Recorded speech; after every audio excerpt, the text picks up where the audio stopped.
Welcome to Bulletcast, a Bullet Catcher Gaming Podcast. We thought we would do a Memorial Day special, so thought the best thing to do would be to get some people on who are either active serving personnel or are veterans of the military. We have Forward Ghost. We've also got Hammer. Grandpa 8 Up himself is a veteran. Corporal Spectre, recently retired Corporal Spectre. We have J-Rock, and we also have Sandy, and non-military personnel, myself, of course, and from the Discord, Order 66. So that's today's panel. We are going to be talking about a lot of military aspects in terms of the game itself, and not just Ghost Recon, maybe some other games too.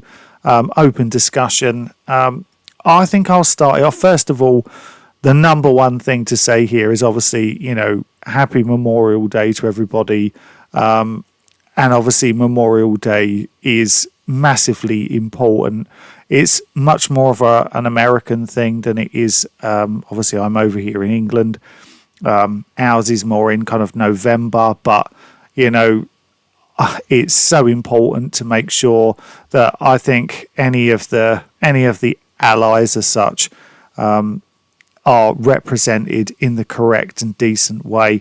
And obviously being Ghost Recon games, things like that, military games, I think it's hugely important. We try and represent these people when we play the game, so I think we should also show our respects in the best way possible. I would like to put my thanks forward to anyone either listening to this or any of you who are here with me today, and say a big thank you for your service. It is hugely appreciated, and anyone tells you that it's not, they can fuck off. So thank you so much, guys. I can't say anything more, really. It's huge respect to all of you. Thank you. I'd like to start. I'm going to start us off with a bit of a serious question, and then we'll go a little bit lighter and stuff as we go along. But I want to start with, as we've got quite a few military guys on here, I've heard a friend of the channel, Bayonet X-Ray, once said to me that he utilises Breakpoint and Wildlands to help with PTSD, and he's heard other soldiers do it as well. I'm quite fascinated by this, and obviously with you guys having the experience that you've got, do you think, not just Ghost Recon, but gaming in general, especially say military gaming overall, do you think there's truth in that as such? And I'm not saying that he's not right, but do any of you feel that it gives you something, especially maybe for the guys that have left, perhaps? Anyone want to take that on? Because I'm intrigued hugely by that question. If you don't mind, back in... I used to play games when I was younger. My mom helped me out with, with a few things. But as I got older, went into the military. The first time when I was in the Marine Corps, I was playing games and stuff, but it was more like fun, and we made like a drinking game out of it. But when I went into the Army, when we went over there in OIF, the first part, 2003, 2004, no. But did I have some problems? Yes, a lot, with anxiety, severe depression, PTSD. I was knocked out for 2.5 hours. I was in the hospital for a while. But when I went back over there the second time and dealing with the things that I've seen and went through, and lost a good bit of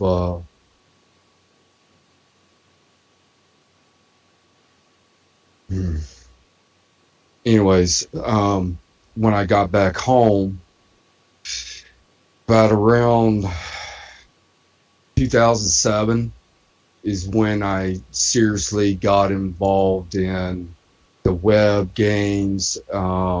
Then I went ahead and got me the Xbox. That was the first time I played online, and I started getting involved with like Rainbow Six Vegas 2, got in a good group of people, and then I went on to getting into a clan on Halo, and then next thing you know, I was using the game to escape reality for a minute. The What's going on with me, and main thing is relating with people who either have served before me or is currently serving at the time I was in, or um, somebody who was related to somebody who was in the military. And those are the only ones that I would freaking hang out with on online. And did it help?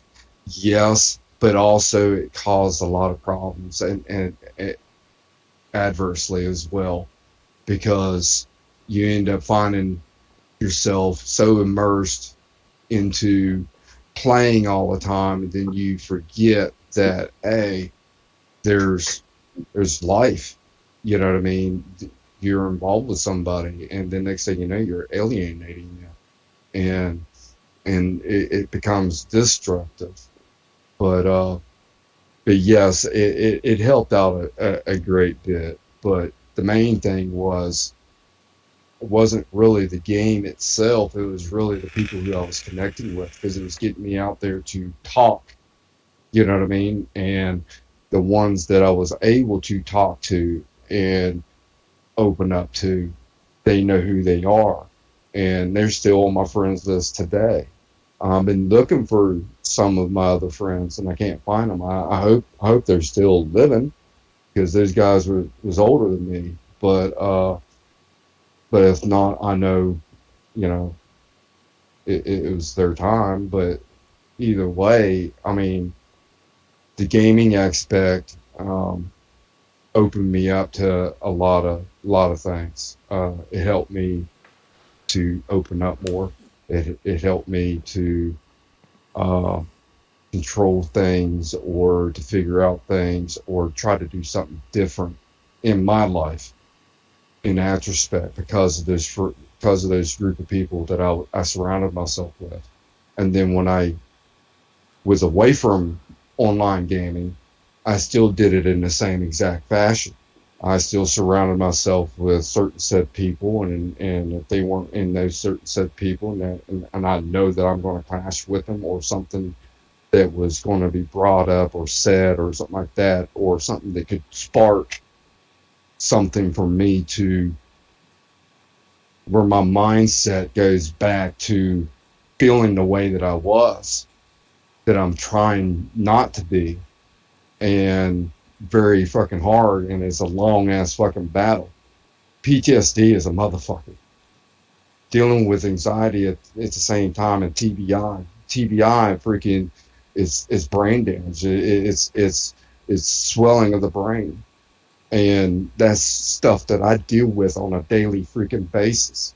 And then at the same time, I can't deal with change. I can't deal with a sudden difference or anything, or to accept it. You know what I mean? I have a problem with it. But the game itself and the people that I surround myself with, it helps me to cope with that in a certain uh, sociological freaking type way, if you would say. I wouldn't say medically, because it's not giving me a drug or anything like that. But yes, that was just my side of it. No, thank you, Bud. And the parts of that almost sounded kind of quite painful for you to say, so we'd appreciate you saying it. It is No, thanks, hard. brother. Hard. Uh, The only thing I have to say is the main one that I had to get over was loss of my friend, real close friend, 2003, Daniel Heiberg. well, our hearts go out to his family, as we've all fallen soldiers. That's what Memorial Day is all about, after all, remembering the people that we've lost. So big shout out to him. But no, thank you for that. That was quite powerful there. Anyone else want to come in on that? I mean, I'm really intrigued to hear Jeff and Hammer and anyone else. I mean, Jeff, you've just retired.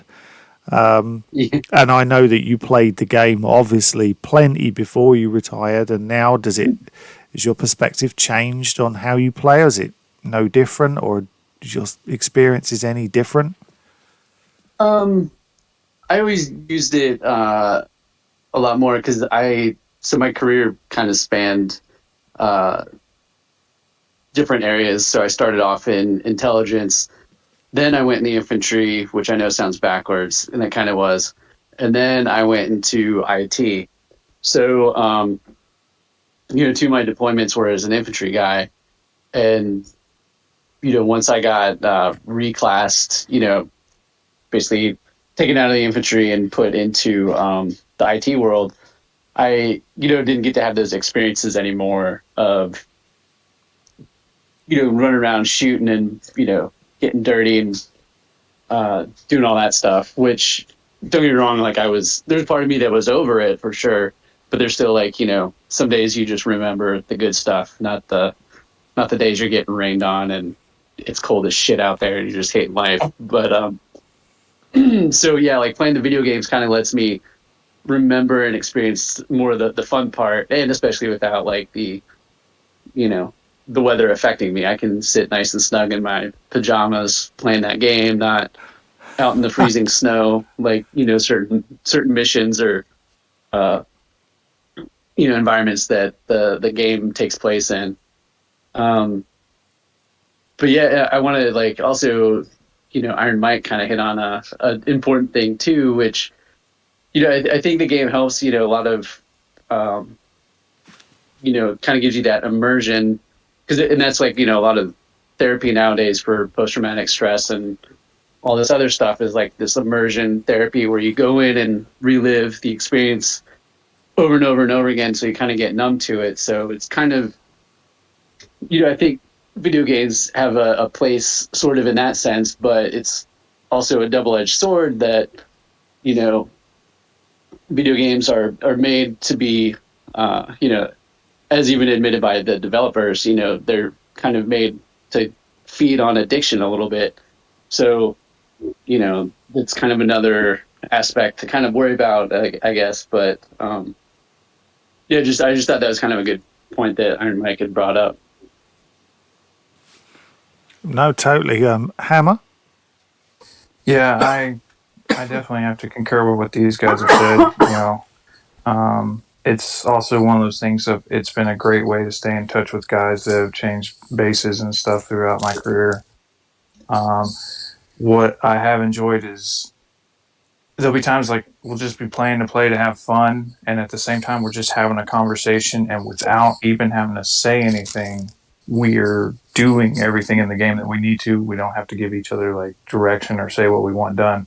We're just talking and catching up, we just saw each other yesterday or something, and it's it's muscle memory while we play the game. And then there's other times where we'll be playing, and whether it be Ghost Recon or Call of Duty or something like that. I know one time I was playing with some buddies of mine, and we were just on Call of Duty just for fun. Wasn't trying to mill sim or anything like that, just for fun. And this team started beating us, and we were like, all right. And we all flipped the switch at the same time and started doing full-blown tactics and wrecking them. And they got so upset about it. And it's hey, we came here to have fun, but, at the same time, we want to win. We're competitive. We're going to win. But it's one of those things as well of you can get lost in it real easily. Like the guys have said about the addiction part, because you go in there and you're trying to fill that gap, that need for something. Because for guys that have been downrange and girls that have been downrange, that have been in and had that 1% of when something's happened or maybe it was more of their deployments where it was just adrenaline filled because stuff's going down and all this stuff, and you miss that. And granted, the video game doesn't give anything close to that, but it lets you immerse yourself into a world of that, and you can get lost in it fast. That's the downside of it. But being able to talk to guys that I went through things with through a game, it's and just all types of stuff. It's heartwarming. But the same thing is the gaming community as a whole, the people you meet and everything, and it's like another surreal world. And I don't know, it's one of those things. I definitely have used Ghost Recon more times than I can count to chill out after a bad day at work. To just come home, blow off steam. It was easier than putting steel on steel in real life. Sometimes a lot cheaper too. But it's a way of decompressing.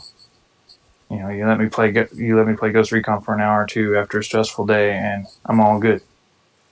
So, but yeah, listen, guys, I would love to stay, but I have dinner to get to. You guys have a good one. Shout out to all the families out there, the Gold Star families. You guys are always in our hearts, and everyone have a good one. Cheers, you too, buddy. man. You too, buddy. Bye, brother. Be safe. Number 5.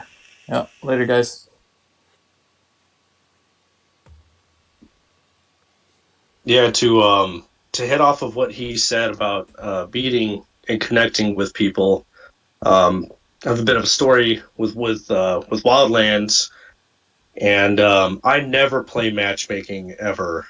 And about 5 years ago, joined a random matchmaking game. Was playing with a guy who sounded like he knew what he was talking about, and found out that he was in SWAT, and he worked on the SEAL teams back in the 90s, and we ended up becoming friends. And years went by, learning more about him. Then on my way out of when I got retired out of the military, I was unfortunately on the receiving end of some domestic violence, and he was like, "Hey, man, come out here. I got a job for you. I've got a place for you to stay." And then now, for the past about 5 months, I've been working with him. I've been able to meet some great people. I get to hang out with SWAT and Homeland Security, and get to do all these other things, and it's been it's been pretty cool. But just when we were playing, this was like a stranger that I knew was a veteran, and just being able to vent and talk to someone else, just a voice was nice, because I was, while I was in, especially my last few years, I was dealing with a lot of depression, and I know you guys have probably been through it. You feel isolated, and we've all been there. But just being able to just hop on Ghost Recon Wildlands, and you're just playing, and you're talking, and you're just able to vent to other people, and just kind of lose yourself in the game. And I think that's why so many of us are so passionate about this set game, or other games, in general.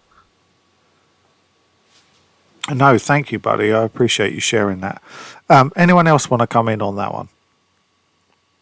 I mean, for me, I think one of the big things that people might not consider is that the military community as a whole, even especially with the online gaming side of it, it doesn't necessarily have to be Brits or Americans, But one thing that we all have is, especially guys that have been through combat, is that shared connection.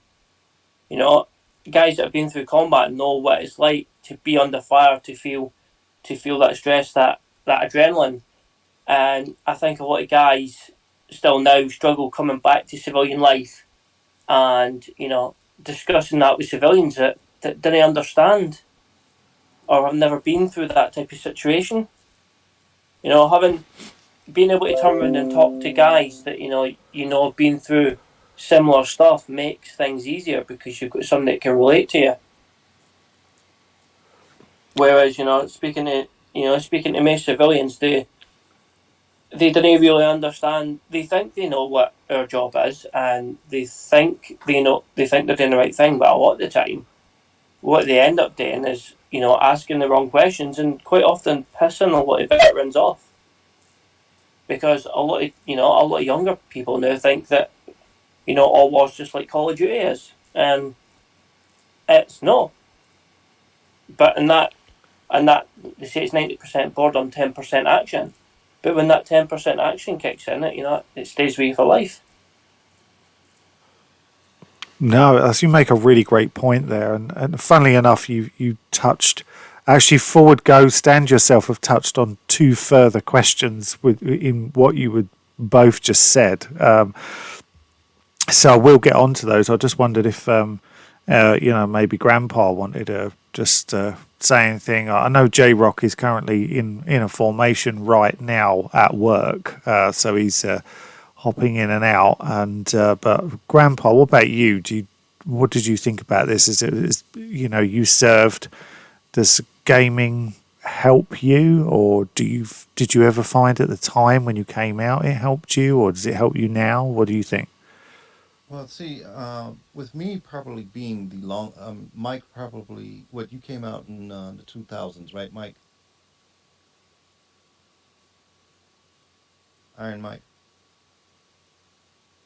Okay. I went Um, in 1995 and got out in the mid Mid uh 2005, 2010 area. no about around 2012 2011. Okay. So me and you were probably, and then probably Corporal Spectre. When did you go in? I joined in 2001, All right. like So most of yeah, the summer three of 2001. All right, so between the three of us, we probably hit in the same time frame. I actually joined in '89, so I am probably the oldest one naturally in the game, still within our grouping outside of Tonka, who's listening. But but when I got in and out, video games were there, but it wasn't like what it is now. The first game that actually came out that was anything similar to the military, naturally, was SOCOM. And that kind of brought a lot of me. I was in artillery, even though it was not a face-to-face combat position, but it was still combat. We still had to do a lot of the breaching and stuff like that. But as far as the game, I think it kind of brings me back to the military, being that it's so long ago for me. Now, I didn't have any of the symptoms that most of you have had. In your case, like you said, Mike, I didn't have any of these PTS or TMI, TBI. But I was fortunate enough to say, okay, hey, I enjoyed my military service, but it didn't affect me as far as that. Um, I was stationed in Germany, but I never got any further than Germany as far as that. As far as the Gulf War, I was there when it first started, but I guarded the city that I was in. So for you guys who did go over, I commend you. But as far as the game itself, it does bring back memories for me, um, and it connects me to a lot of other veterans like you guys that do play it, and Discord kind of helped on that level as well. A lot of the guys in Germany, for me, I still connect with them, just like we do in our little military channel. We say something once in a while, we'll get there, we're interested, boom, boom, boom, and we don't see each other for another month. But that's how we are, and the game does kind of help me out as far as like, okay, some of you guys are saying that, if you have family members like a wife or a girlfriend that says that you playing that game too much, set aside some wife or spouse time first before you get in the game, if that helps. A lot of you guys know me from when I get in there. I don't get in the game until 9 Eastern, and but when I get home from work or whatever I'm doing, wife time comes before game. So I mean, just No, one item. that's no, it makes total sense, to try and break that apart. But I want to go back to a point kind of at the beginning of the conversation, where you were talking about kind of like, I think it was it like For Ghost, when you were saying that you happened to jump into Wildlands, and whilst you were there you discovered this guy who's now helped you out, and given you a job opportunity and stuff like that. Do any of you feel like when you are playing, and it doesn't necessarily have to be Call of Duty, it could be any kind of military game, do you find when you're playing with other vets or current active service members, do you find that playing with them is different than playing with non-service personnel as such? Is it a different experience? Or, Have I'm sure it doesn't necessarily mean to say that someone's better at the game as such, because sometimes it's about how much time you put into a game that obviously can make you better at it. But in terms of the actual experience, is it more enjoyable, or does it make no difference whatsoever?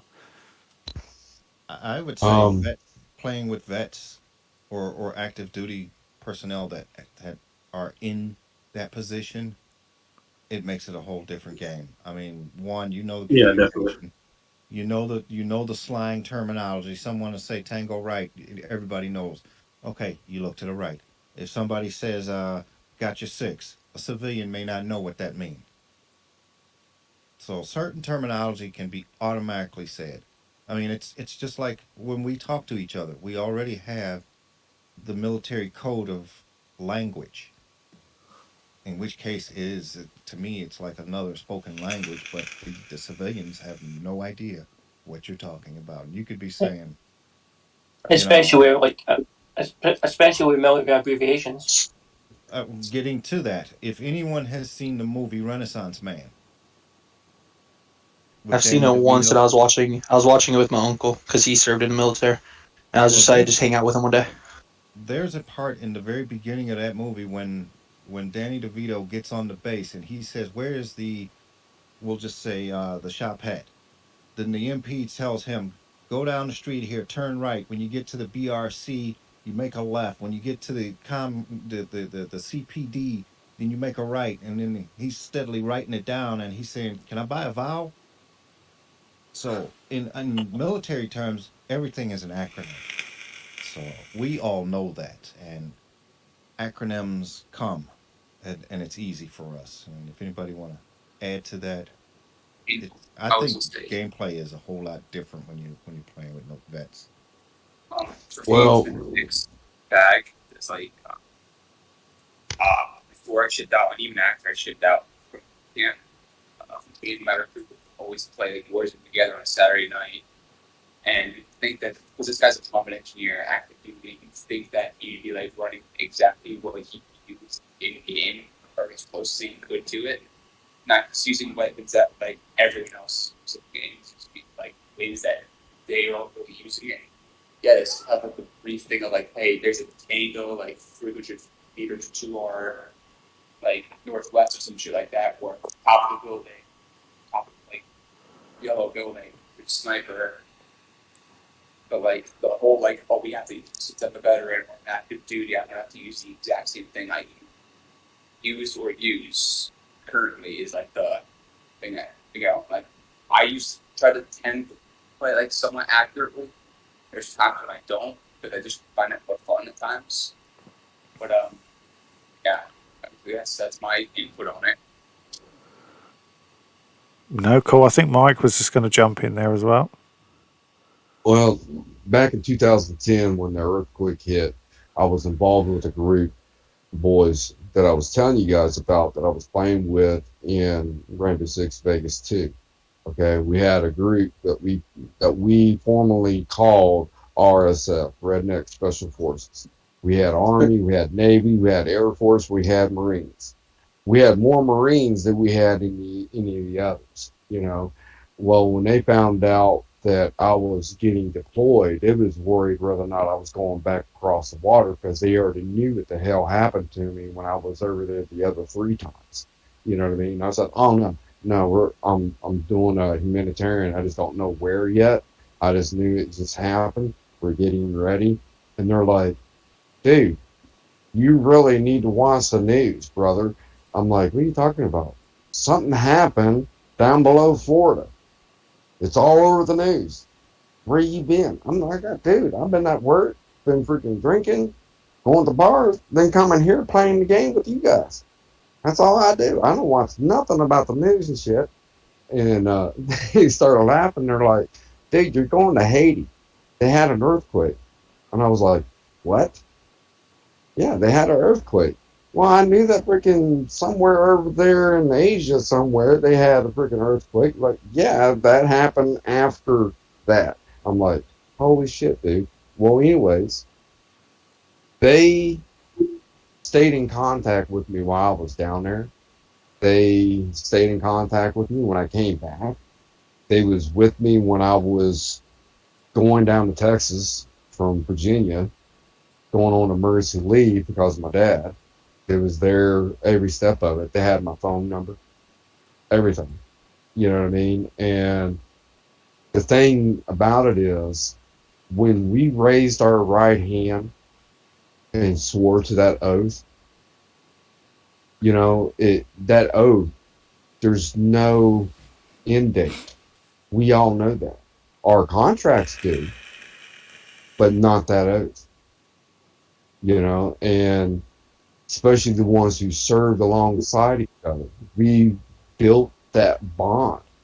You know, Even guys who hadn't been where I've been, but it's been in similar situations. You know, they have. I look at them as the mentor. You know what I mean? They've been there, done that. You know what I mean? And now they're trying to shine some light to me and pull me out of stuff because they don't want me to do what they had done in the past with their mistakes. So they see it happening. They're trying to help me to avoid it. So it's kind of like it's a family, man. Freaking, it's like put it in civilian context. Okay, if you ever seen National Lampoon's Animal House and then do a mashup of Ghostbusters and freaking uh, Stars and Stripes and freaking what's another good movie to mention it? Like Band of Brothers. You know what I mean? Freaking, we served even the ones who no longer here with us.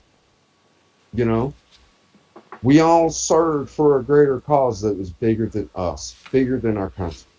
You know what I mean? Even you know, Yeah, Mike, and I totally agree with you as it, far it, as it the the um it's the the oath. camaraderie. Yeah, the oath as well, because even though I may have been away for 30 years, and Spectre, you're just getting to the point of counting days away instead of months.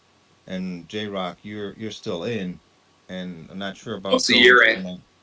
and it's just, but that oath is there, and just thinking about current news events, um, like how, and I'm not trying to get into any details, but using Ukraine and Russia as the example, let something like that happen here. How many Americans have guns? Now, how Fucking many ton. veterans have those same guns? Think of that. The oath is there, and it has no expiration date until you pass away. And then they put you in the box 6 feet under. They give the flag to your family. That's when you're retired. I think that's really well We said. We're loyal need to to who add we serve. You know what I mean? that. And who we served with, and we have each other's backs regardless, no matter what time frame you served or hadn't served or just got in or just getting ready to go in. You know what I mean? You're in that realm. You know what I mean? It's just like when we're over there being deployed or not. We always have each other's six, regardless where we're at in that point in time. I I won't. had a general tell me one thing once before when I had graduated Marine Corps boot camp, and it didn't really stick to me all that well when I was a young man. Okay, but later on, oh, it became part of my ethics. You know, we walked in there in different freaking life forms and different places and different times and freaking different freaking ethnic backgrounds and stuff. But once you step across that parade deck, no matter what branch or where you are at that point in time, you're a part of something that will never leave you. It'll be etched in your bones. It'll be in your genome makeup and on both future, past, and present. You are either a Marine, soldier, airman, Navy, sailor. You know what I mean? Nobody can take that away from you. It's there. There's a And good thing I always there's a good thing I always remember and I always think to myself. For the Brit guys, we always say that when we retire, we never go back to being civilians. We're always ex-military. We're always veterans. We're ex-military. We never go back to being civilians because once you've lived this lifestyle, it's very hard to break some of their routines. You can always tell an ex-military guy if just be his posture 9 times out of 10.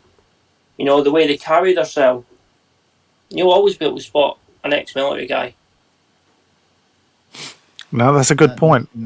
not necessarily just like you said, you can spot them, but if you don't see them and you hear one, the Yeah, terminology again comes up, the dark humor comes up.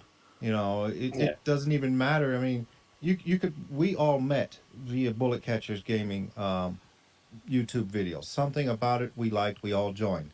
Then all of a sudden, hey, let's get in the game. We all have our own platforms. And then we've had, our own little voice discussions there because something sparked among us that we liked about said person. yep, But, and then once you start talking to them, hey, I used to say something like this. Oh, say again? And yep, then boom, it's automatically like, okay, what'd you just say? But you just said two words. And that person, oh, you former military. Oh, what'd you do? What job did you do? Where'd you go? What branch were you in? Next thing you know, you're like, okay, I just missed my brother. I just haven't seen him in a while. You know, yep, That makes Like sense. Makes total sense. to add to that, all I have to quote Harley Irving, especially like because Marine Corps is a big thing. Like, is that you're a Marine till the day you die. There's like no matter what Marine you meet anywhere on the planet, you're going to be brothers. Two of the men that inspired me to join the Marine Corps, I met them truly when I came home from boot camp. I gave one of them wrote a letter to me at boot camp, and I had to say my respects first because he gave me his name tape from like way back in the '90s, and I still have it in my room back home. The other guy, he was Marine Corps, transferred to the Air Force. This dude was my football coach. One of the toughest son of a bitches I've ever met on the plane. That when I showed up, like one of my last few days from boot camp, because I go to MTT, I showed up in my dress blues. I'm like, yeah, I made it. For that man to say he was proud of me, it was like, it was so like, what would be the word? Humbling, I guess you could say, is that I've been looking up to all this guy all my life. And for him to say that we're now brothers now, hit a hell of a lot harder than I expected to. That's an awesome story, dude. Yeah. Actually returned the favor to that guy that gave me the name date. Like, set up US Marine Corps gifts in our pack, and I got an EJ and I stuck it in there and I sent it back home to my parents. I'm like, give this thing because you'll like it. And I got a text like a few weeks later saying thank you. And he also put on his Facebook post like, I've never been more prouder of a kid that wasn't my own up until now. And that just it felt good.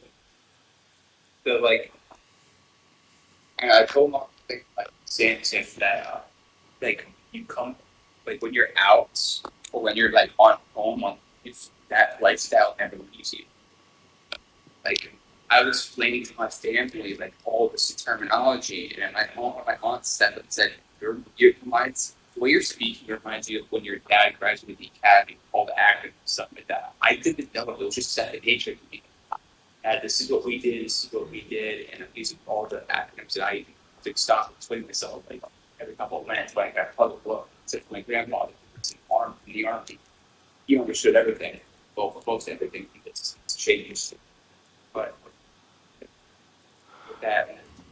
Well, just to let you know, we are struggling a little bit to hear you. You are coming in and out quite a bit, but yeah, it's. I know that you're out on location at the moment, so it's even just the fact that you joined, we do appreciate it. But yeah, it was a little bit difficult those last few moments there to kind of really understand what you were saying. I know it just kept cutting in and out, but I want to move on to another question. So let's. I'd really intrigued to know if any part of like, especially we're a Ghost Recon channel, and we mainly talk about Ghost Recon, but this doesn't have to be Ghost Recon related as such. But what part of Ghost Recon or any other military game, is there any part of it that you play that you think to yourself, yeah, this bit here reminds me of my service? And I think it was Hammer before he went was saying about the fact that it's just he uses it to unwind and stuff. It's not an actual kind of proper representation of what goes on. But is there any part of it that you do play that you think, yeah, this brings back memories, or I remember this, or like for the people that are still in, like, yeah, that's similar, that would work like that. Is there anything that is actually, that makes you think, yeah, that's just the same? Well, first, this one is a very minor one. When I came back for boot camp, played with little Ghost Recon on boot. We tried to catch up on Motherland. And so I put it like on the Amber Ruin like effect, and one of the first things you do like within like week 3 or 4 at boot camp is the gas chamber, and like they teach you how to do like all the stuff, like hold your breath, change the filters, stuff like that, clear the mask, like putting on the gas mask and that stuff. It's like shit. I remember that. I really remember that. Yeah, the stakes are higher now because if I breathe that stuff in, it's going to kill me. But instead of making it hard to breathe and can't see and clearing out my sinuses, I think instantly goes back to, especially since the same gas mask, but M50 is the same one that I wore in the gas chamber. So it's like, damn, I remember this. Wasn't fun, but that's my thing about it. I mean, my stories are going to be kind of limited compared to everyone else's here because I've been in for only just short of a year now. So that's the one thing I can think of. Okay, anyone else? Maybe Forward Ghost or Corporal Spectre or someone? Anyone got any? Wildlands did a pretty good representation of the banter in between the team. Some of the guys questioning the mission, talking shit to each other, stuff like that. Like especially if you're doing like a movement to contact, or you're sitting in a patrol base for days on end, or you're just wondering like, why the fuck am I here in the first place, or like what the hell is going on. Wildlands did pretty good with that. I think it's been a while since I've played Future Soldier. I think that game had a little bit of banter as well. And then unfortunately, Breakpoint shit the bed with any of that. So yeah, zero banter in Breakpoint, really, especially compared to those other titles. I mean, like the one thing, on Breakpoint, there's a lot of banter, but it's with the Sentinels, which, okay, fair enough. But like It's Yeah.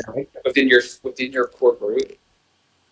It's none there. I mean, Chris Banter with what's called the Rainbow Six teammates, like with Thatcher and Ash, Dinka, and shit like that. I remember uh, like Nomad saying, or Thatcher complimenting Nomad, and Nomad's like, yeah, thanks, old timer. Shit like that, but it's like basic, very basic. Versus like whole, like is this like elaborate story of SEALs, Force Recon, Rangers, Delta,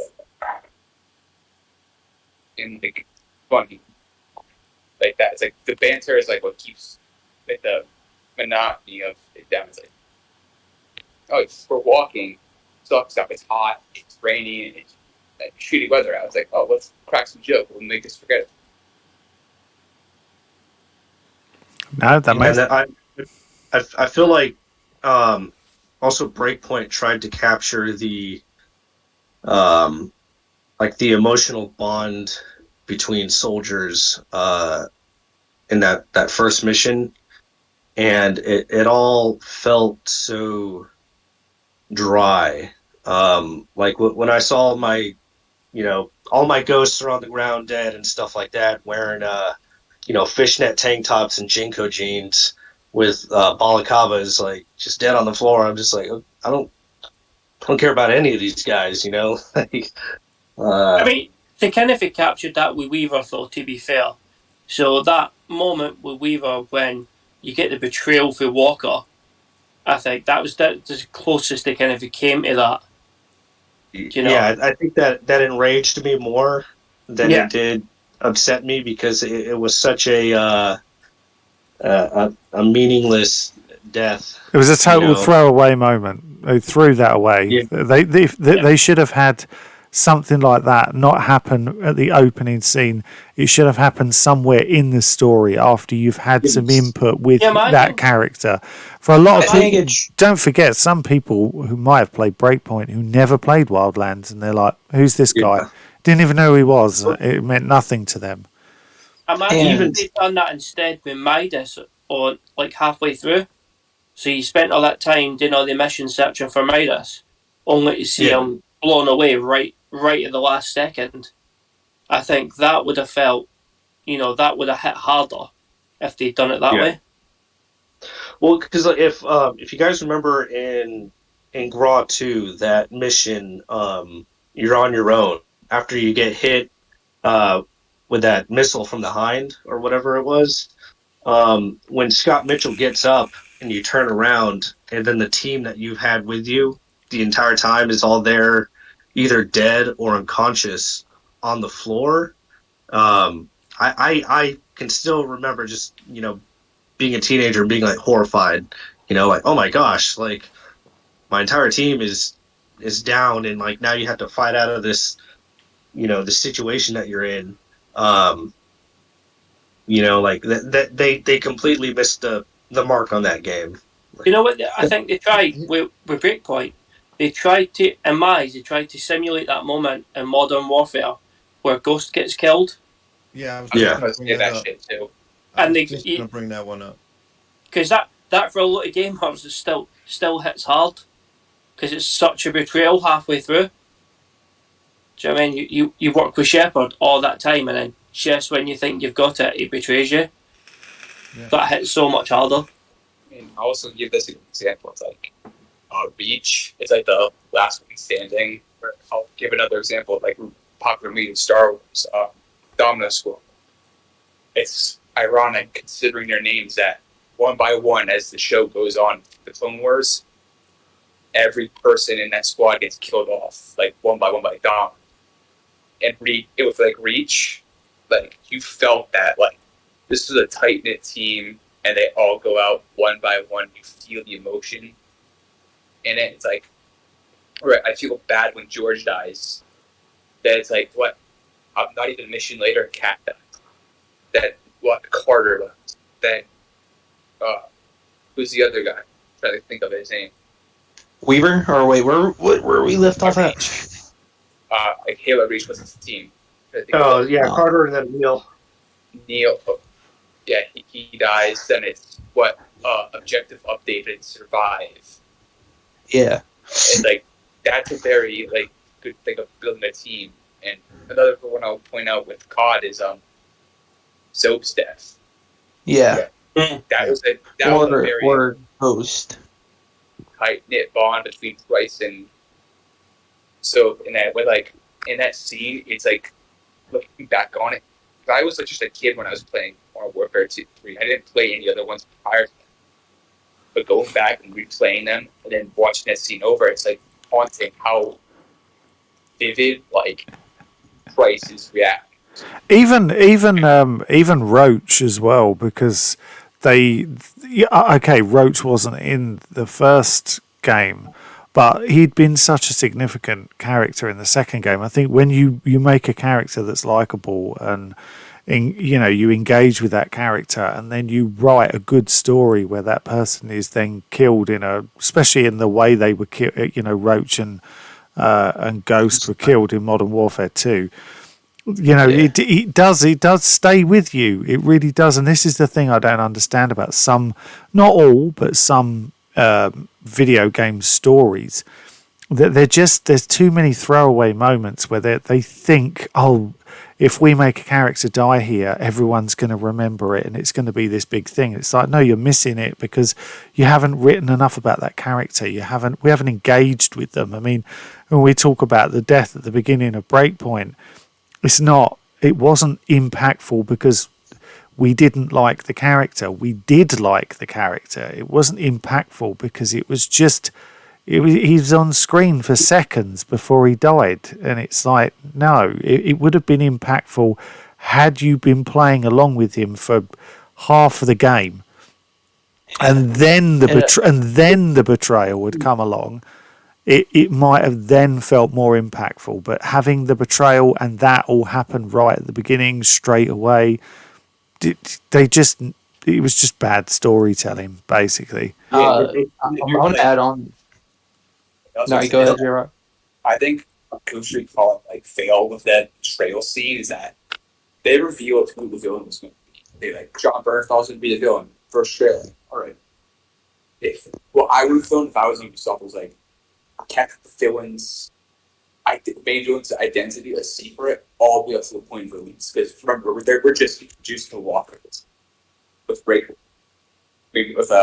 Operation Oracle. But you reveal it, it's like you basically played all your cards on the table. We know it's going to be John Berthal, and albeit John Berthal was an amazing actor. Yeah. What they could have done is they could have shown that he was going to be in the game, but when they brought him out at E3, he could have been dressed as one of the good guys, and to throw you off, not come out and talk about, and all of the images with him as a villain, and then that mission that they gave you, the last update that we got. In Wildlands, not the bug fix one, but the one before that, like the actual, that's the one.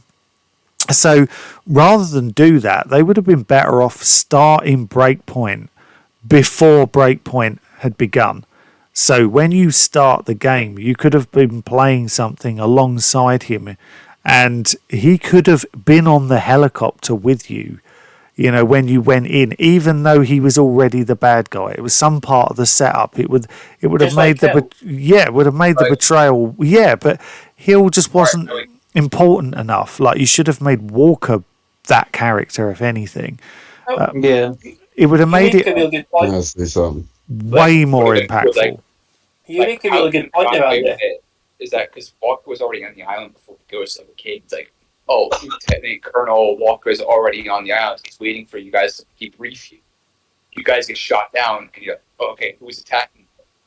Oh, wait, who's that guy? He looks important. Oh, wait, shit, that's Walker. Walker betrayed us. So it's being thrown out the window automatically. It's like, hey, this character's going to die if you get in the movie. Or this main character if you get in the movie. I think Andy makes a really good point now.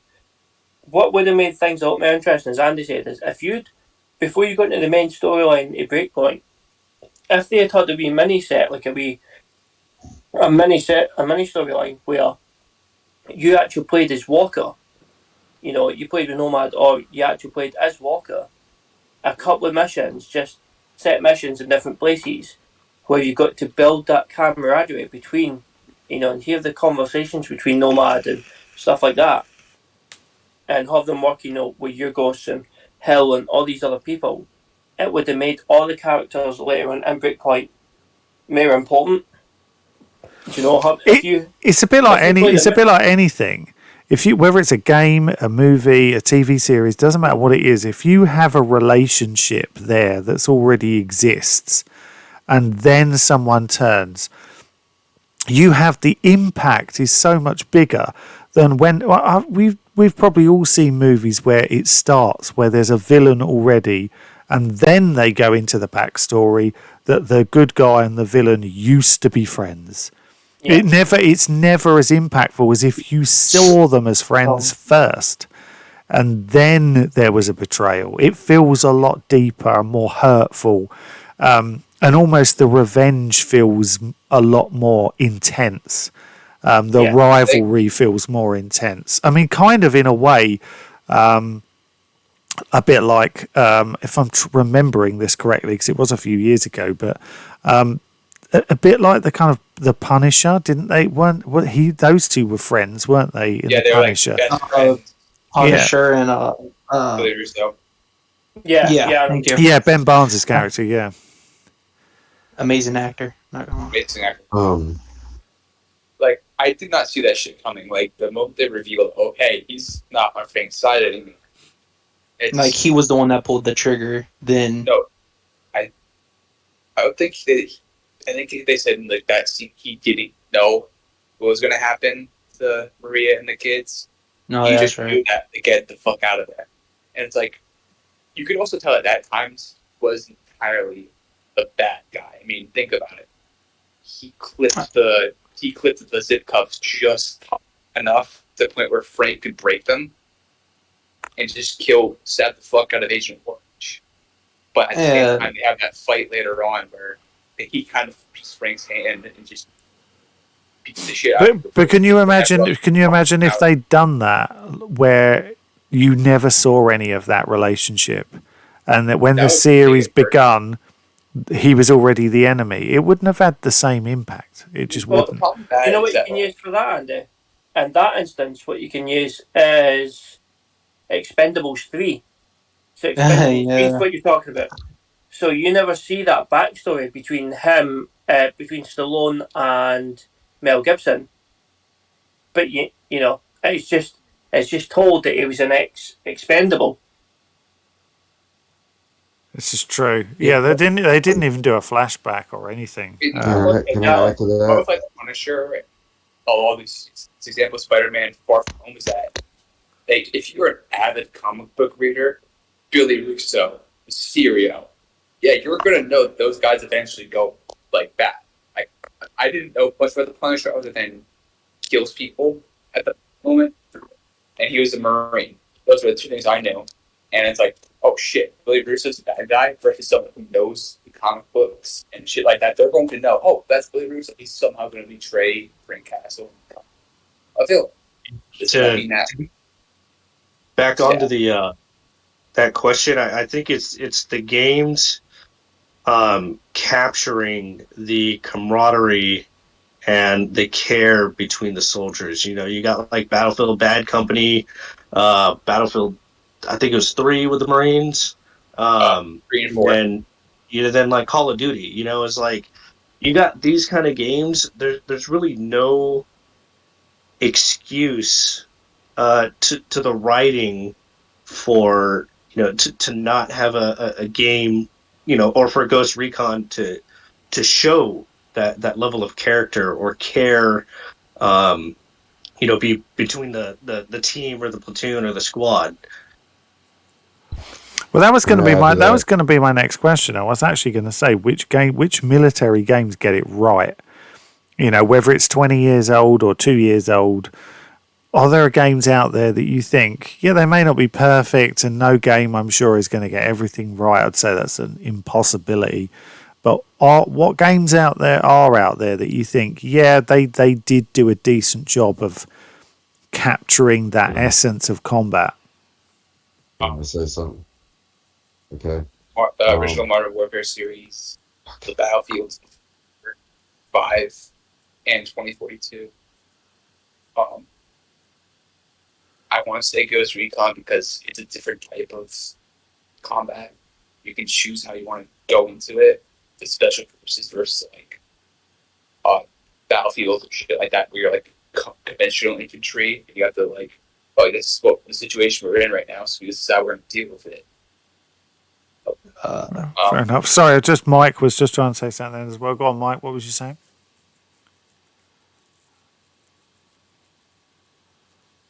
All right.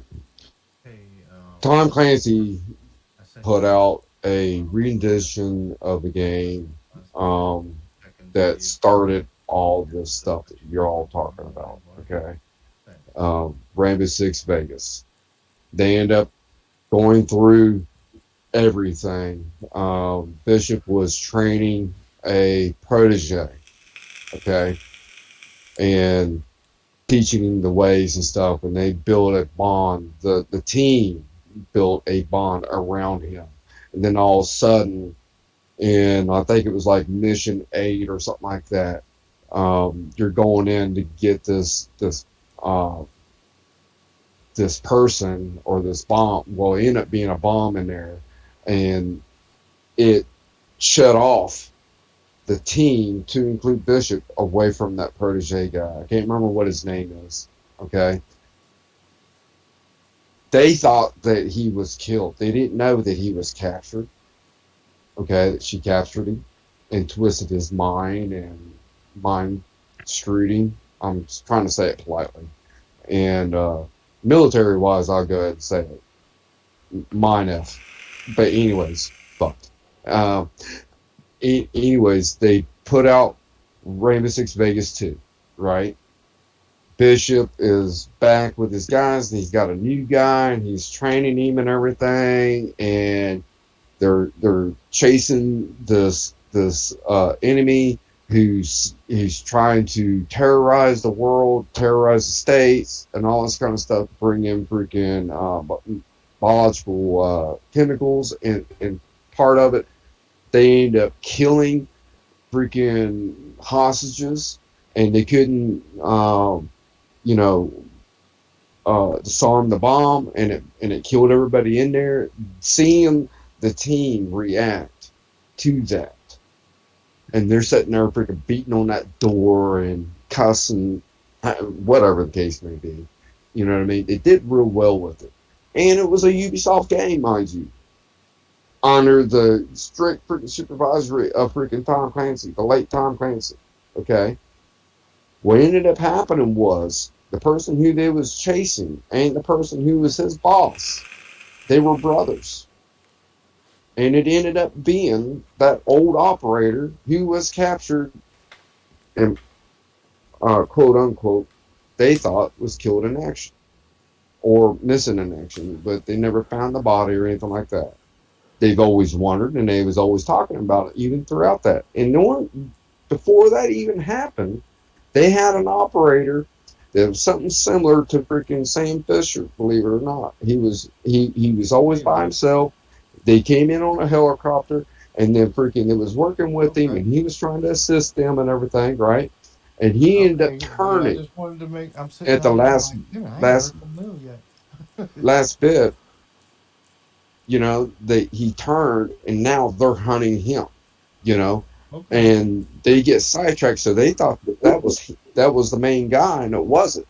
It ended up being that old not Ghost Recon, but Rainbow Six agent that they always wondered what happened to. But they ended up killing his brother, and then at the end, they ended up killing him in the end. And freaking, it was very impactful. Those were amazing games. I miss those games so much. There's a sidebar to this. To answer your question that you had asked beforehand, before that, I had a situation one time where I was playing Ghost Recon with some military vets. Okay, it was from different worlds, parts of the world, and I think one of them was from Australia and another one was from New Zealand. Okay, we was in there. We was going after, I think it was flycatcher. Okay, we're going through, we're clearing out the buildings and stuff. And the next thing you know, just right off the bat, I just said something. I'm doing a button hook, and I stopped for a minute. I'm like, oh shit, oh wow. And he knew exactly what I was talking about. I'm like, see, this is the reason why I like these games. You know, that's what I told him. I said, even though it brings back certain things, but it doesn't bring back the bad stuff. You know what I mean? It puts you right back in that mindset. And next thing you know, we was saying freaking stuff back and forth, sometimes not even saying anything, just like other people had said before. And it was just like we knew what each other was doing. And me and Jeremy was talking about that, about the extreme dream team, freaking how we was able to get certain things done, and freaking half the time we don't even say it, we do it. And it's like he already knew what I was doing.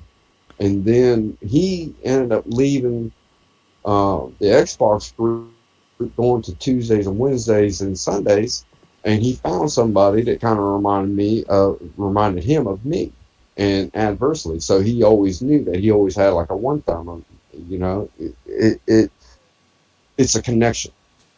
You know, it's a bond. It's camaraderie. It's team. You know, it's putting you back into the boots again, per se, without putting the boots on. And it's awesome. It's an awesome experience. I have do that. I have an interesting question that I think I've seen come up many, many times before, and I'm interested to get some of your thoughts on it. So, do you think that military shooters, so we're including Ghost Recon, Call of Duty, anything of that ilk, do you believe that they are used in some form of way as some kind of military recruiting tool? I have seen people say that's what they are. I mean, I don't necessarily believe it, because they're just entertainment as far as I'm concerned. But then, you know, you do hear, I have also heard people say, yeah, you know, the Call of Duty, you know, crowds, you know, lots of people play Call of Duty, then sign up and stuff. But I don't know how true that is. Obviously, I don't think there's numbers to that or anything. The problem is, Andy, the big problem with that is that a lot of people who play Call of Duty and then sign up thinking it's going to be Call of Duty, and then they get, you know, they go through training and they get to a regiment or battalion and find out it's completely different. No, and of course, I mean, don't get me wrong. I'm sure there are some people that play Call of Duty that I don't know why I suppose Call of Duty is still the biggest shooter on the market, so that's why they kind of get a strange kind of weird reputation. There is a game out there, but Andy, like, answer your question, like, back like 10, 12 years ago with like Modern Warfare 2. Well, I can definitely see how that inspired like people to join the military, because it's like, oh shit, this is like so real and like shit like that, and they join and it's like completely different. I would even go to say that it's not just exclusive to video games, movies too. Like Full Metal Jacket, Top Gun, Black Hawk Down. All these movies are like recruitment tools for Navy. Hell, they set up like recruiting desks outside the Top Gun theaters when it first came out in '86, and they reported like a 400% increase of people joining the Navy after watching that movie. So, I mean, yeah, they can be used as recruiting tools. Does that mean that it works on everyone? No, because I would always want to join the military when I was a little kid. I think video games exposed me to more of that stuff, but like that desire is always going to be there. No, that makes sense. Andy. I was a teenager working at GameStop when Modern Warfare 2 came out, and the local National Guard recruiting team was there with a massive. They had those trailers where you can play the video games in the back of them, and then they had some of their dudes standing out there in full kit. so like I could see that like in some cases, yeah, the military might use it in a certain way, and then especially with GRAW 2, because our GRAW and GRAW 2, I know they were working with the U.S. Army a lot, and kind of showing off futuristic capabilities and like, hey, yeah, this is what the Army can do, and this is like what our plans are. But yeah, I don't know. I know there's like that U.S. Army game as well. Um, I think in some cases there might be some propaganda, but when you actually look into the stories of like Modern Warfare or Modern Warfare 2, um, there's a lot of death and destruction and the loss of life. But I think that's overshadowed by like the crazy nonstop, run and gun aspect of the game. But a lot of people who do get into the game, they don't. They're not making them as much as they are now as they used to. But the campaign is when you get into the people of the Yeah. game. Now, if you're just playing Call of Duty and you go straight to multiplayer and it has a storyline to it, you have no idea who these characters are. But if you play the story first, then you understand why they are the way they are in the multiplayer. Yeah, So I can see that. the glory day of whoever is in the game, yeah, okay, like you say, it's not what you think it is. Definitely not. You have to do training after training after training, and you got so sick of training that when it was time to go, you was only out there for 5 minutes, but you trained for 2 years. Yeah. Just using that as an example, I mean, true enough, if you just sign up for a 2-year term, which is the lowest military service time frame that you can sign up for, at least in the U.S., your basic training is going to be the easiest part. When you get to your unit, pending if it's a active duty unit, you're going to be training that entire 2-year period, whether you see action or not. But at least Okay. you are prepared. Train hard, fight easy. America's Army, True Soldier. Yeah. It was Yeah, released on that one Xbox was 360 on November 2007. It It was was released both on a the single player PlayStation. campaign and multiplayer on Xbox Live. True Soldier focused on Army core values by incorporating gameplay based on mission accomplishments and teamwork and leadership and rules of engagement.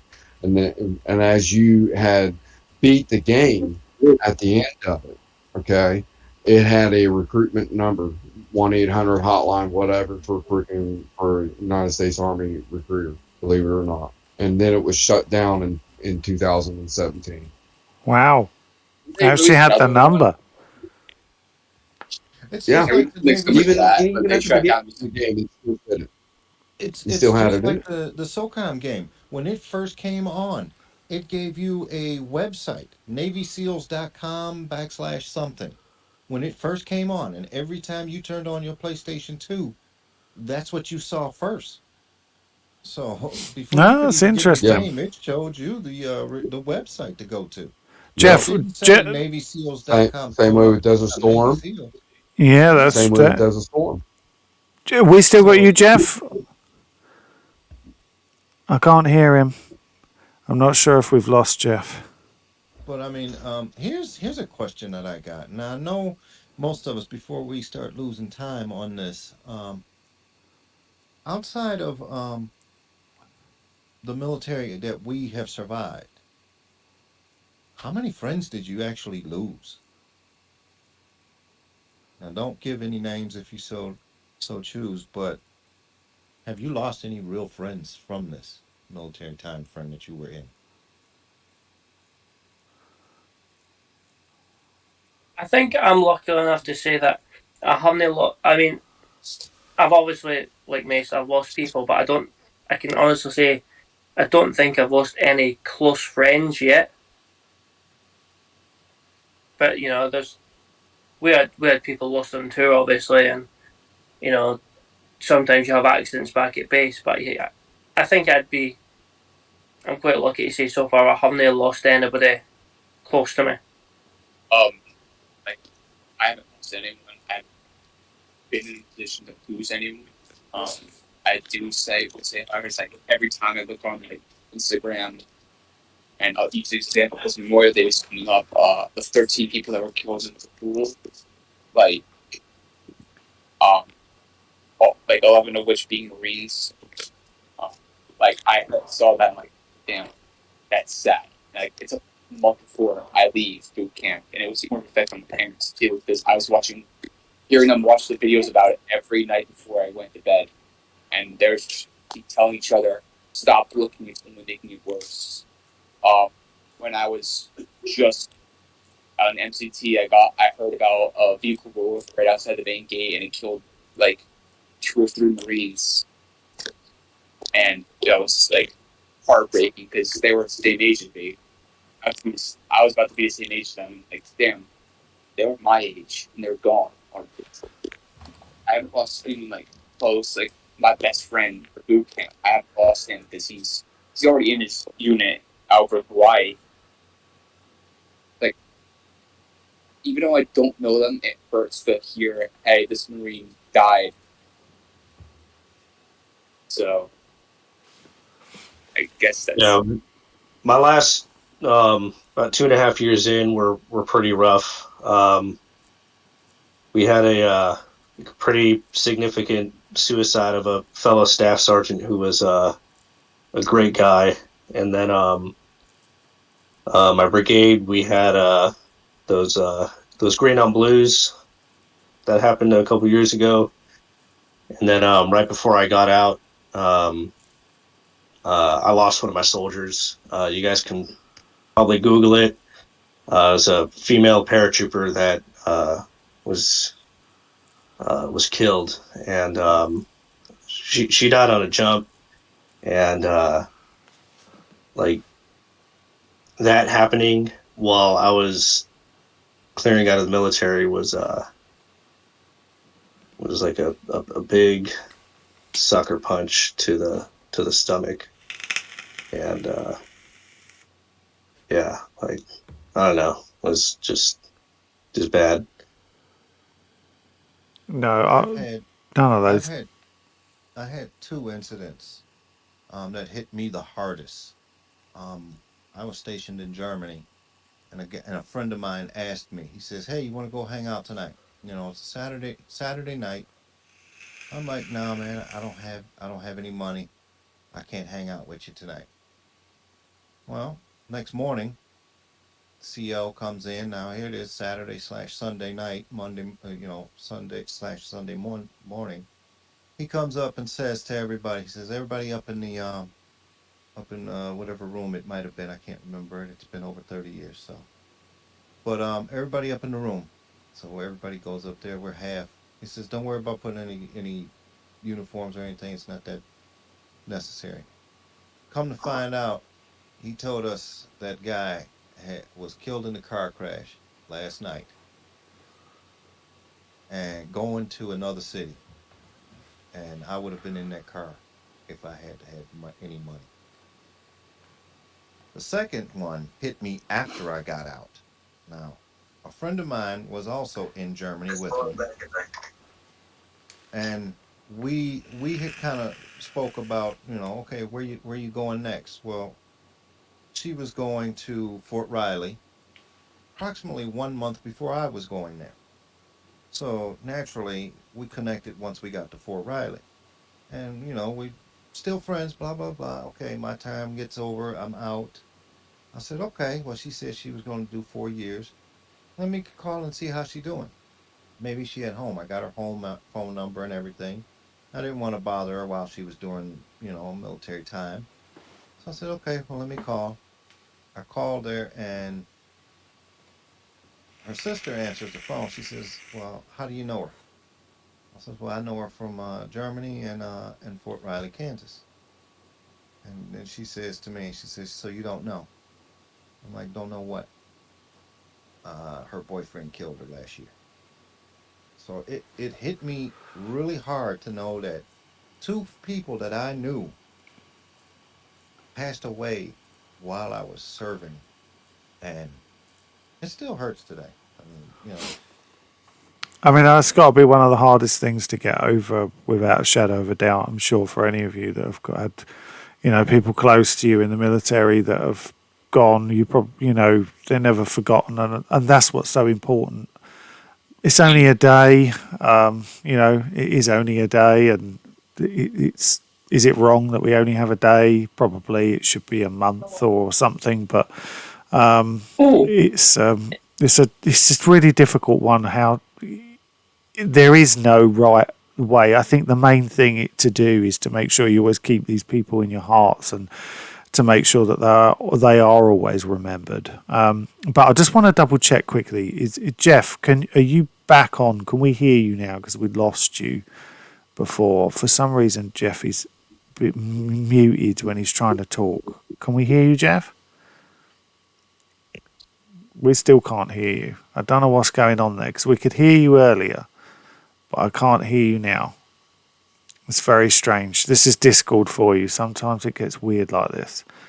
But no, we cannot hear you, which is a shame, because he's wanted to raise a point about the games being used as like a recruiting tool. But it's so weird. I can see him muting, and then unmuting, but we can't hear him. It's very frustrating.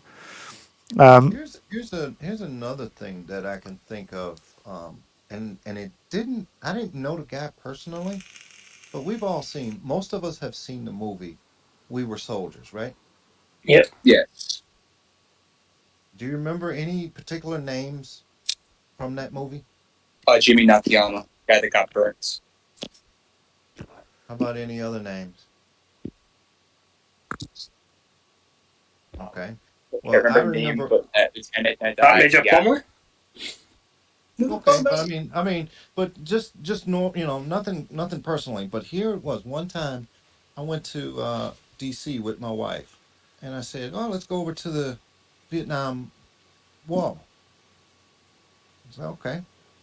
We decided to walk, and I randomly stopped in front of one of the plates. And as soon as I say this name, everybody's going to remember it. But as soon as I saw it, I thought of the entire movie, because the entire plate was in reference to that movie. And the first name I saw was Willie Godbolt. And it was weird because naturally I've looked at that movie 100 times probably. And Willie Godbolt, for some odd reason, just stuck out. And as soon as I saw the name, I said, "This is that plate." It's like I knew every one of them by looking at that plate. So, weirdly enough, guys that died in Vietnam, probably before I was even born, I connected with from a movie. Just here, another point is that. I want to come on to what's my final question as such, but I think we had done previously a military podcast a little while ago. We had some sound issues with it, so we never ended up using it. We did discuss it on there, so I thought I would bring it up now as we've got some different people on. So obviously there's a game coming out called it's 6 Days in Fallujah. And it's a game that I'm particularly looking forward to.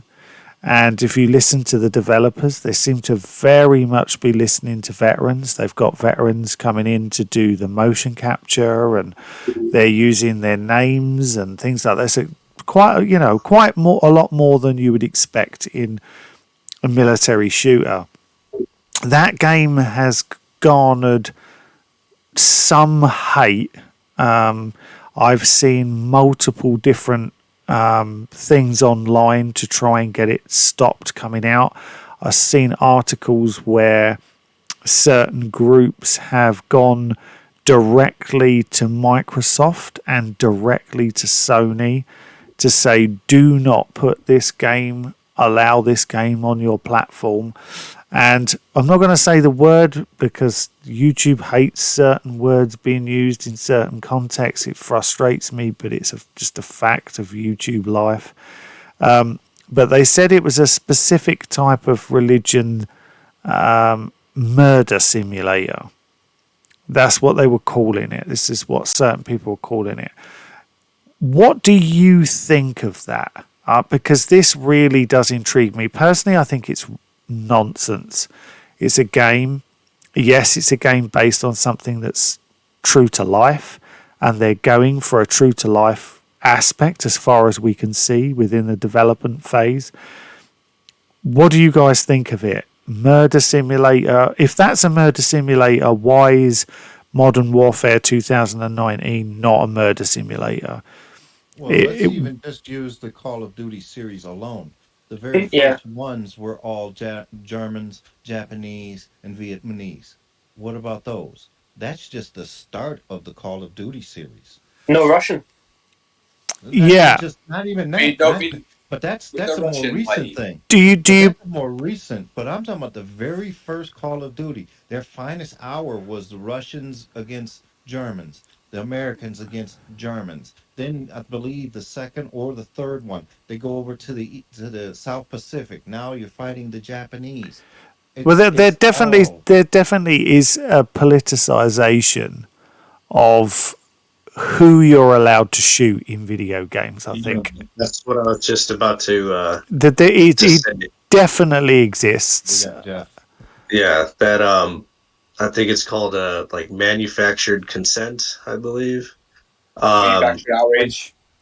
Yeah, and I mean there are games out there that are pretty bad. I think it was like Shell Shock, was pretty brutal towards the Vietnamese.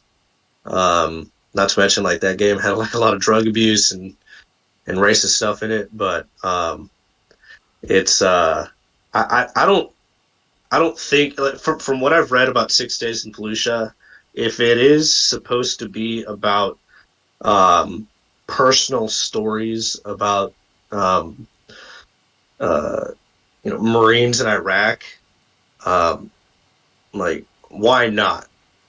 That because there are other, like you guys said about like Call of Duty, or you can even go into Ghost Recon Wildlands where you're down in Bolivia, South America, gunning down Mexicans and stuff like that, or Bolivians, and it's what they're not try to stop that game from being released. Look at the Grand Theft Auto series. Now they have tried to stop that. Now, from what I understand, Grand Theft Auto 5 is still doing very well, and it's almost a 10-year-old game. It's going to be 10 next year. So they're still having.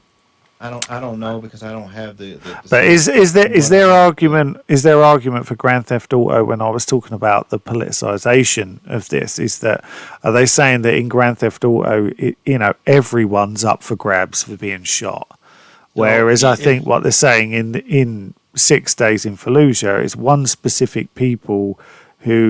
one group of people specifically of a specific religion that you're gunning down. I mean, I think when it comes down to it, there's been plenty of games with lots of different nationalities who are at the forefront of being shot. We tend to view it that way, I think, because most of the games that we play, if you take a look at, let's have a look at some of the games we've just talked about. So if we talk about Ghost Recon, of course, we're playing primarily as Americans. You could look at SOCOM, which was mainly Americans with a few other nationalities thrown in. Games like Modern Warfare, those games were pretty much 50-50 British and Americans. And you tend to get the same nationalities, and it kind of, I think what they're trying to say is who was at that these groups are trying to argue who was at the forefront of the recent wars, British and Americans, and and yet So they're trying to make out that the nations that are being represented as the good guys in these games are the ones committing the murders in the games because they did it in real life. I don't agree with that at all.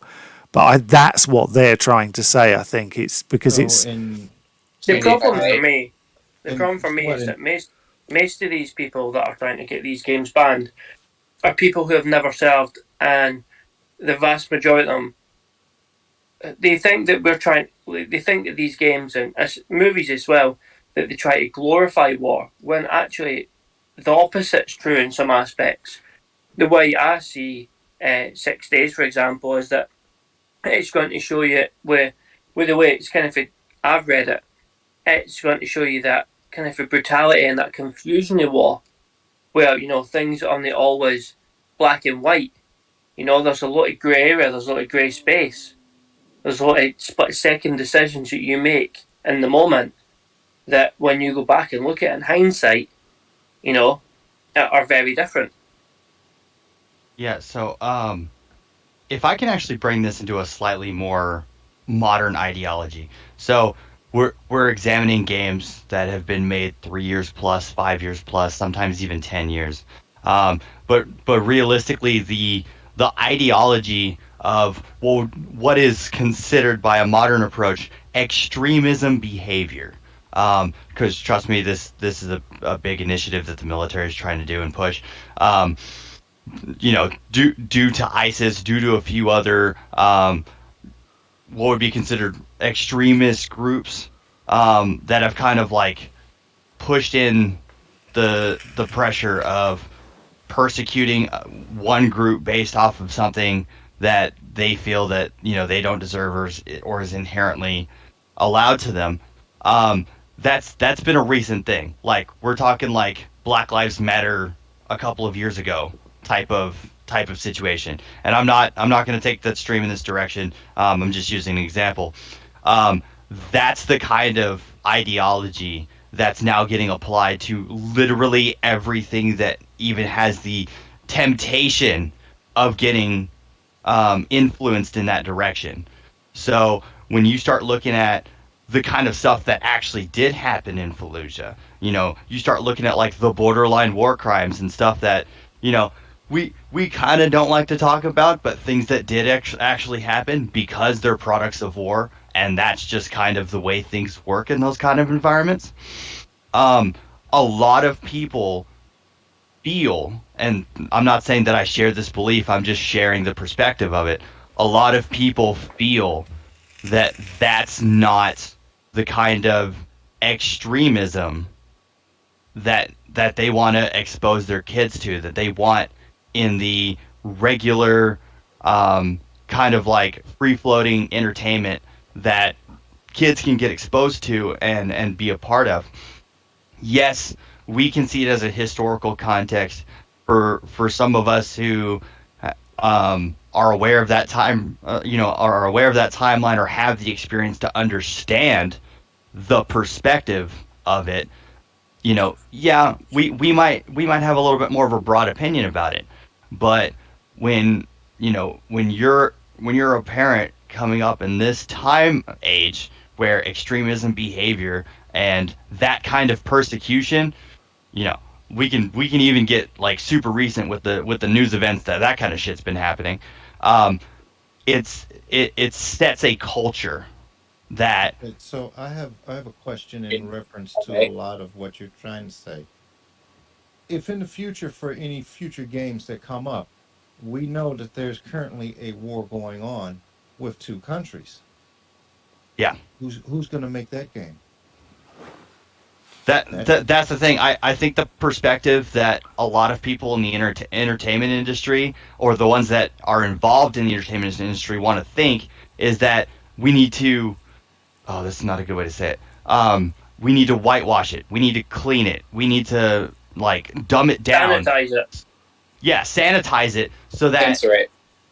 yeah, so that the hard parts to deal with, that the things that we know happened but don't want to talk about are hmm. not brought forth. They're not like the main independent piece. And from what I was looking at 6 Days in Fallujah, like its entire purpose was to show the gravity of that war, to show like the raw intent of what happened in Fallujah to those Marines, for that period of time that they were there.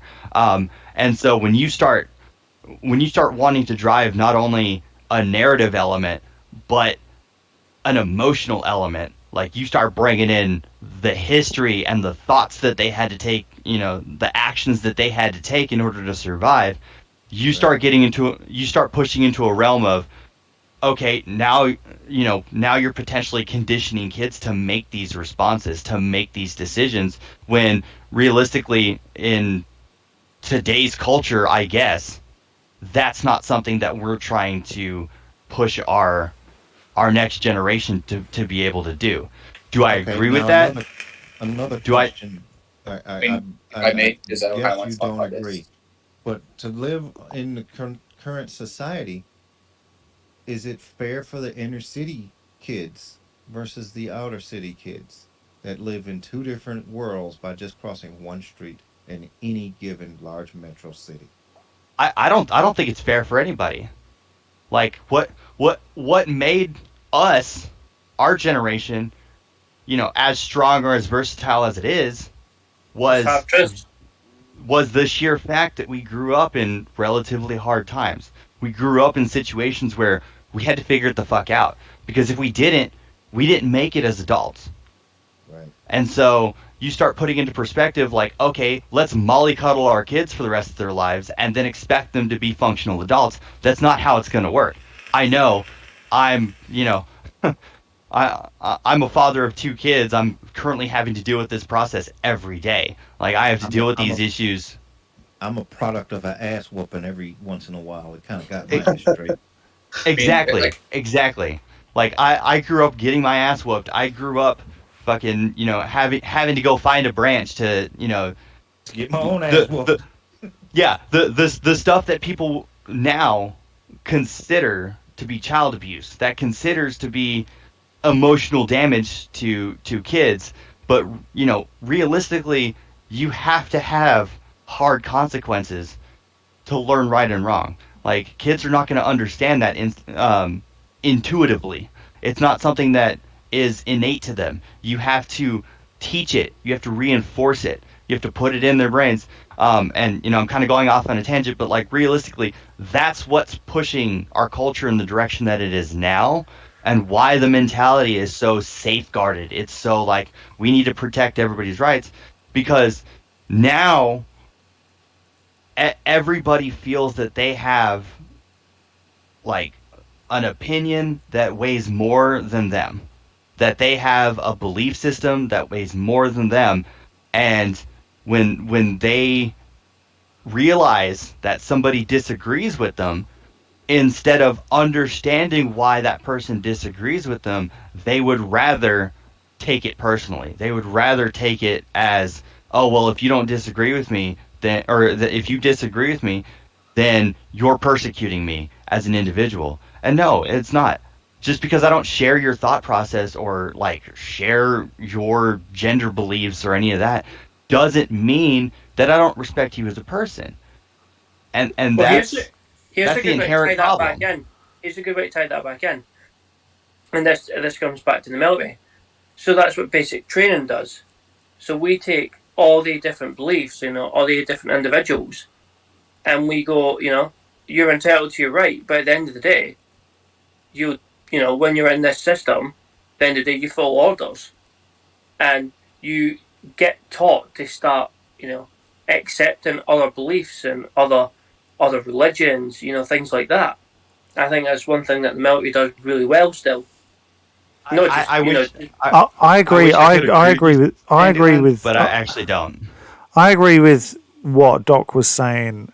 I think the biggest issue in society, no matter what it is today, is that whatever opinion you have, we seem to be in. We've fallen into this place where there are certain opinions that are just not allowed on certain yeah. platforms, and it's crazy because because another person has deemed those opinions wrong in some way. Now, Exactly. very and over things that should never ever, should always be allowed to be. I mean, this is completely nothing to do with this, but it was something that really bothered me a lot, and it was about it was about the vaccine, and the vaccine is so divisive.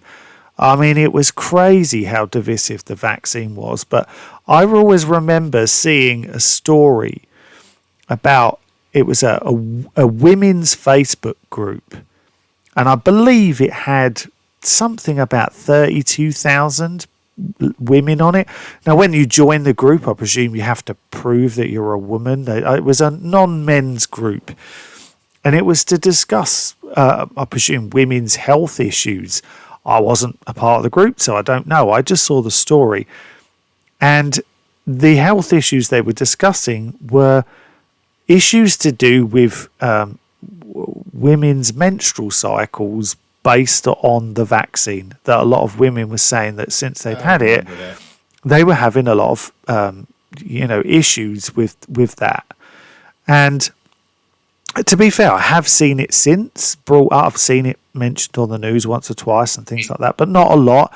And Facebook deleted this group with 32,000 people on, because they made the decision that their opinion was wrong.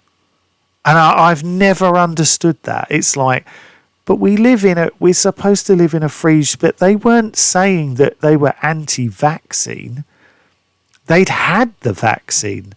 They just wanted to discuss in a safe place, because let's be honest, it's not like they can go on any old place and discuss that. They wanted to be able to discuss these things where other people in the same scenario would have the same issues as them, or were having the same issues as them. And it got deleted, and I just thought, this is insane. What? Because it's insane.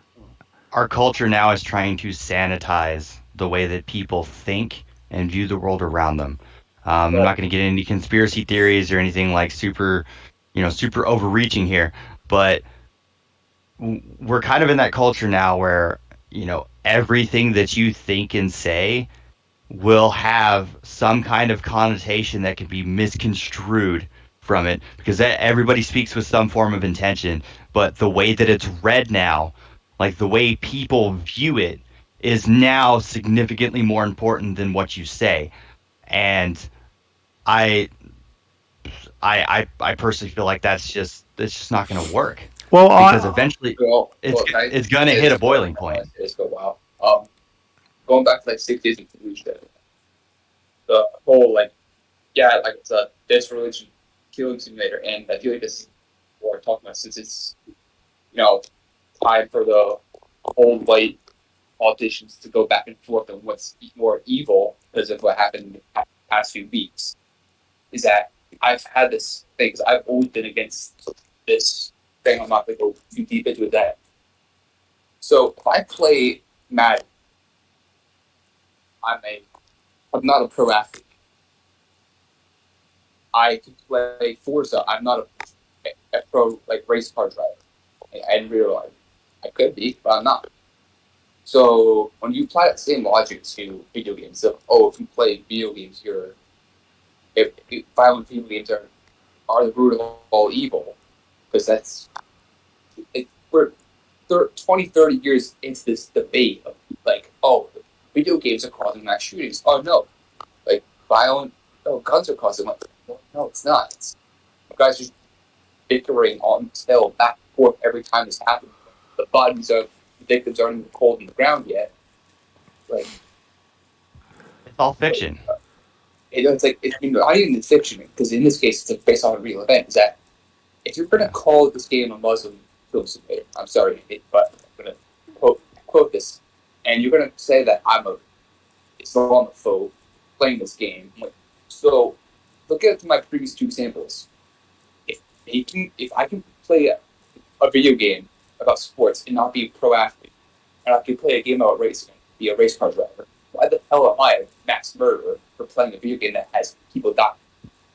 I think what the point they are trying to make is, and I am not in agreement with this point whatsoever, but what they're trying to say is that if this is how they're trying to portray it, that they're saying if you play this game, it's going to make you want to go and do this effectively. So what they're saying is, going back to the question we were talking about before, about what do games serve as recruitment tools? They've already decided that if you play this game, you're going to want to go over there and kill people, which is nonsense. It's just absolute rubbish. That war's already over. It's been over. Yeah, Well, I'm concerned with the future of Ghost Recon in the hands of Ubisoft. Like you just look at some of the developers, like the creative developers for, Ghost Recon or Rainbow Six, and you're just like, oh man, like where is the future of this game going? And that's why they put Breakpoint in Aurora, right? Because they got backlash from, was it Bolivia for the game they did. placed Yeah, there? they did. And so now is every game going to be in some island full of just random people or something like that? That's why I'm concerned about like the future of Ghost Recon, because it's being developed by a bunch of people who are too scared to push the line, or have some sort of political agenda to push in the game. Yeah, and that's one thing I will actually say for Call of Duty, and I am not. I mean, some of the last couple of Call of Duties I wouldn't touch with a barge pole, but I was quite surprised with 2019's Modern Warfare that it tackled some of the things that it did, and it didn't try and hide from the fact that they were trying to say, look, we're dealing with terrorists, and they tried to link it into real world and real life scenarios, and I'm surprised that didn't get a lot more pushback than it did. I did hear the first couple of days, a bit about controversy about the types of people that you were shooting, and then it just disappeared. And I'm hoping that's what will happen with 6 days. There might be 1 or 2 days worth of, can't believe this has come out, and then it would just disappear and we can get on and enjoy the game. But I just think that doesn't matter what it is.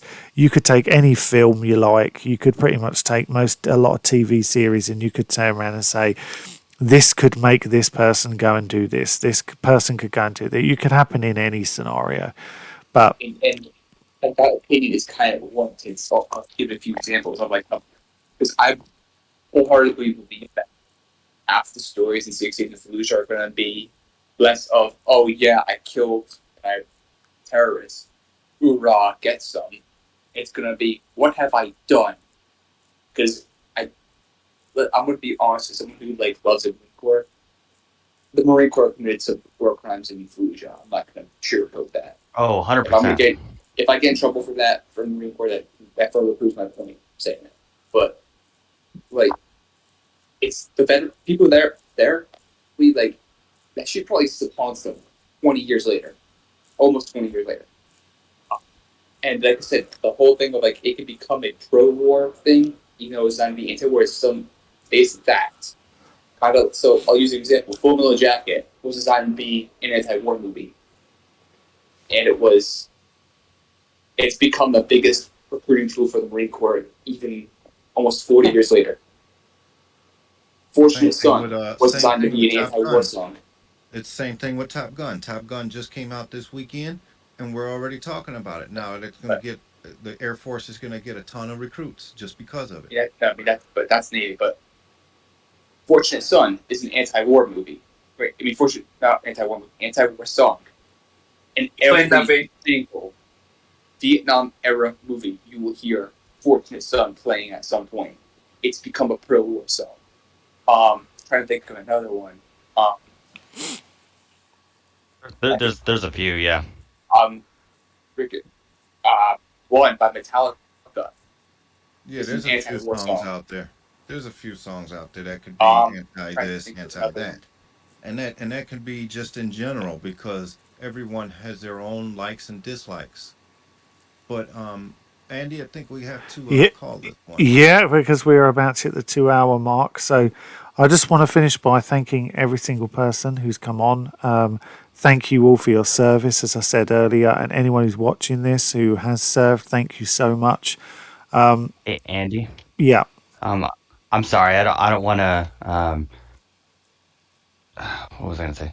Um, I didn't want to break into your thing or anything, but because I missed most of the stream ahead of time, I just want to give a shout out, all right, to Alexander W. Missildine. Okay. I lost him on the 1st of Iraq in 2017. He's the soldier that I'm remembering this weekend, and I just wanted to make it known to the viewers that, you know, he was a good kid, didn't deserve what he got, and he was 19 at the time that he made the ultimate sacrifice. So I'm going to be pouring one for him this weekend. All right, Mm. Alexander. I'm in the same boat. I would also like to mention Riley McCollum, Jared Smith, David Espinoza, Max Soviet, Hunter Lopez, Kareem McCoy, Taylor Hoover, Ryan Mouse, Dagan Page, Johnny Rosario, Humberto Sanchez, Nicole G, and Dylan Armarola. All 13 of those names of people that were killed in HKIA during the evacuation of Afghanistan over the past summer.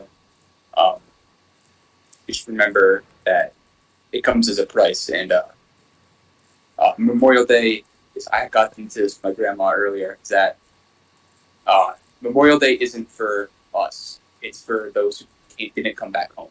Right. It's about people who gave the ultimate sacrifice and doing service to their country. Veterans Day is for people that are still here serving or have served. I feel like that's something that needs to be addressed because a lot of people in the United States don't know any better, or because they just see it as a long 4-day weekend. Freedom is not free. well said.